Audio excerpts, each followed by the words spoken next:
Assalamualaikum warahmatullahi wabarakatuh. Salam sejahtera, Om Swastiastu, Namo Buddhaya, salam kebajikan dan salam rahayu.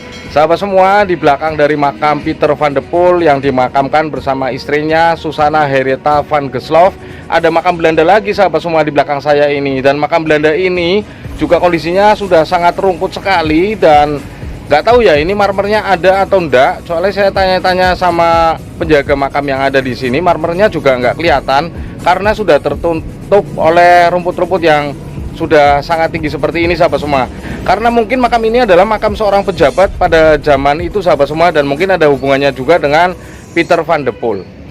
Bismillahirrahmanirrahim. Dan di sini makamnya sudah sangat rungkut sekali juga ya sahabat semua. Tapi ini makammu ini mungkin makam yang sangat bersejarah juga, karena ini berada di belakang dari makam Pieter van de Poel yang lokasinya kemarin habis dibersihkan dan direnovasi oleh Mas Rudi ya, atas mandat dari cicit beliau, yaitu seseorang yang ada di Jakarta, dan beliau itu adalah warga Nederland ya. Dan ini makamnya sudah sangat rungkut sekali, dan saya cari-cari marmernya juga belum ketemu ya, tadi bersama dengan Om Udin dan Mas Joko ya, mencari marmer yang ada di makam ini. Namun kondisinya sudah sangat memprihatinkan juga seperti ini ya. Ini makamnya bentuknya sangat bagus ya, tapi belum kebuka ini marmernya ada di mana sahabat semua. Di mana ya Mas Joko kira-kira Mas marmernya? Amit Mas. Sebelah sini. Sebelah mana Mas? Nah, ini Mas Joko mau menunjukkan ya marmer yang mungkin masih ada tulisannya ya. Ini makamnya siapa gitu ya. Oh, ini hilang sahabat semua. Jadi marmernya memang sudah tidak ada di makam ini.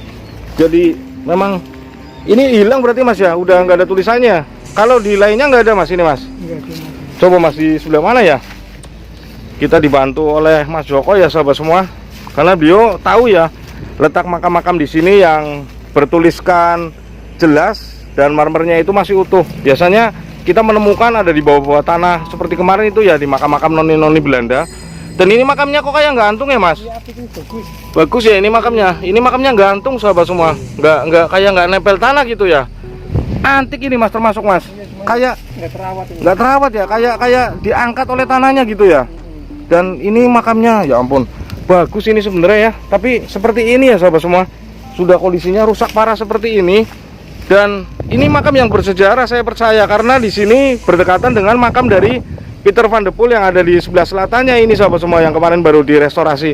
Coba kita cari lagi ya silsilah dari makam ini.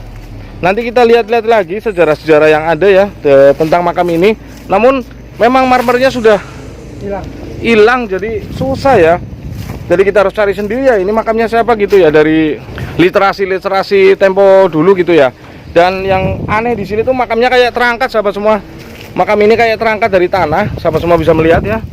Bisa terangkat dari tanah seperti ini dan seolah-olah tidak menempel tanah ya Mas ya. Kok bisa seperti ini gitu ya? Heran saya. Di samping sebelah sini juga iya tuh, kayak nggak nempel di tanah tuh, ngambang gitu ya. Lah bawahnya tuh apa Mas ya? Kok bisa ngambang kayak gitu Mas? Itu bawahnya ada fondasi lagi. Ada fondasi lagi. Iya. Jadi memang seolah-olah dibikin kayak ngambang gitu Mas. Ya, betul, ya. Kayak ngambang sahabat semua. Dan bentuknya ini monumental ya, artistik sekali ya bentuknya ini ya. Dan seperti makam-makam Belanda yang kita temukan di sini, banyak sekali makam-makam Belanda yang bentuknya itu sangat eksotis ya, antik dan unik lah makam-makam yang ada di sini, karena di sini adalah makam-makam tua. Dan makam di sini yang paling tua sementara kita temukan adalah makam Pieter van de Poel ya Mas ya. 1833 sahabat semua. Paling lama itu. Paling lama adalah beliau Residen van Tagal yang ke-29 yang dimakamkan satu liang lahat dengan istrinya, dan kemarin baru direnovasi. Nanti kita akan melihat ya marmer yang ada di makam Pieter van de Poel yang sudah dicat kuning ya, dicat kuning emas, jadi bagus sekali ya. Ini belum ketemu Mas ya? Belum ada sahabat semua ya. Biasanya ada di sini tulisannya itu ya. Ini Udah lepas. marmernya udah lepas kayak gini, di bawah-bawah juga nggak ada. Apa pecah? Apa kalau diambil orang kayaknya gimana Mas? Enggak mungkin. Nggak mungkin ya kalau diambil orang ya. Kecil lagi gitu enggak. Iya iya. Jadi ini kuat sekali ya sahabat semua. Kemungkinan ini makam sekitar tahun berapa Mas? 1800-an juga Mas? 1200 mungkin. 1800 juga ya. Dan ini Mas Joko, ini kan di depan makam ini ada makam lagi di sebelah sini. Ini makamnya siapa Mas ya? Marmernya juga hilang gini.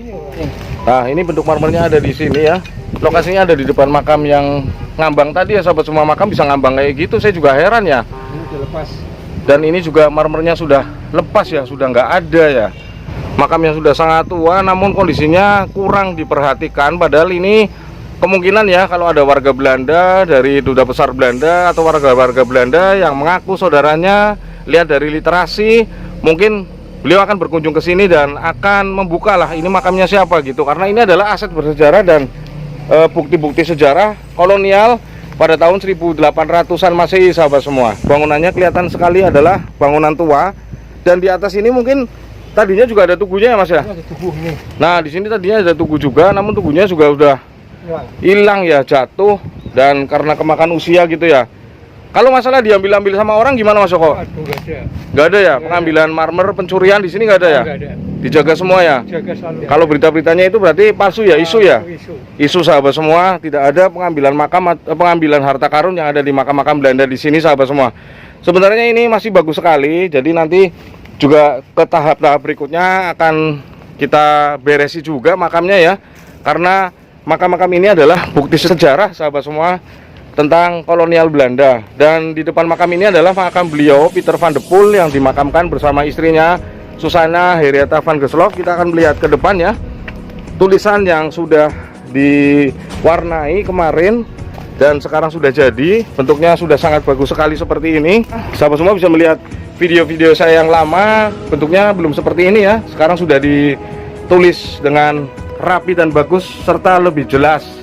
Hier rusten de Welitzer Gesher Pieter van de Poel in Levenridder van de Militair William Orde, Residen van Tagal. Jadi beliau itu adalah Residen van Tagal yang memimpin daerah Tegal, Pemalang, dan Brebes. Jadi 3 daerah zaman Gubernur Jenderal Raffles ya sahabat semua, sekitar tahun 1820-an. Dan Gep de Tergo 9 Mei 1786, dia dilahirkan di 9 Mei 1786 dan meninggal 25 Mei 1833. Ensite Ek Genot, ini berarti dengan pasangannya Susanna Henrietta von Gesloff yang lahir di Batavia 17 Mei 1792 dan meninggal 17 Juni 1833. Di tahun yang sama kedua sejoli ini meninggal dan kemudian dimakamkan dalam satu liang lahat.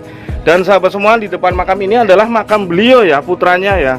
Jadi putra beliau itu yang lagi kita cari namanya itu Jos van de Poel. Dan Jos van de Poel itu makamnya kemungkinan adalah di depan makam beliau ini atau di sebelah timur dari kompleks makam ini yang kemarin juga sudah dibenarkan ya. Itu makamnya ada di sebelah sana, antara itu ya.